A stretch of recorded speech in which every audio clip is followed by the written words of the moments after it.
E abbiamo recentemente parlato di questa Hexagon, una vettura stupenda, completamente elettrica, e siamo con il presidente Luc Marchetti, che ha origini italiane, però parliamo in francese. Bonjour.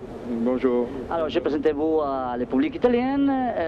Je dis que nous présentons déjà la voiture, c'est très joli. Et alors, nous sommes intéressés de savoir beaucoup de choses de sa voiture, la partie technique et le développer en général. Avec grand plaisir. Alors pour la partie technique, je pense que vous voulez parler de batterie et de motorisation. La partie motorisation est assurée par Siemens Technologies, avec vraiment une nouvelle génération de moteurs et d'inverters.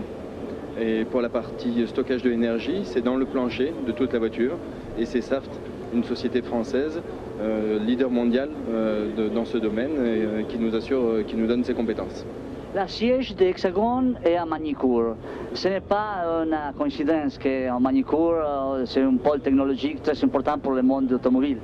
Complètement. Si nous sommes installés à Magny-Cours, c'est deux circuits voitures, un circuit de kart, des pistes d'essai, ce qui nous offre de multiples possibilités, puisque notre métier d'origine, c'est avant tout la course automobile. Puis nous nous sommes dirigés également vers la course automobile dans l'électrique avec les Androscar que vous avez juste sur le côté depuis 2 ans. Et c'est une première série mondiale 100% électrique sur la glace dans des conditions très difficiles. Et cette voiture est une logique entre notre métier de la course puis de l'électrique. C'est une suite normale du développement. Les prévisions pour le futur de sa voiture, ce n'est pas encore homologué. Pour l'homologation pour la rue et pour le lancer sur le marché, quand sera? Alors la commercialisation, une fois la voiture homologuée, est prévue pour fin 2012.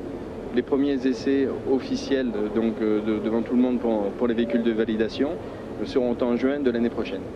L'Hexagon fait seulement un véhicule pur électrique? Oui, alors ce véhicule en tout cas est pur électrique, avec la possibilité, par contre c'est en option pour les longs trajets, d'avoir un petit range extender, c'est-à-dire un petit moteur avec une génératrice pour pouvoir faire de longs parcours sans avoir les inconvénients du véhicule électrique, mais en avoir exclusivement les avantages avec la souplesse, les accélérations, puisque c'est une voiture qui va faire du 0 à 100 en 3 secondes et demie.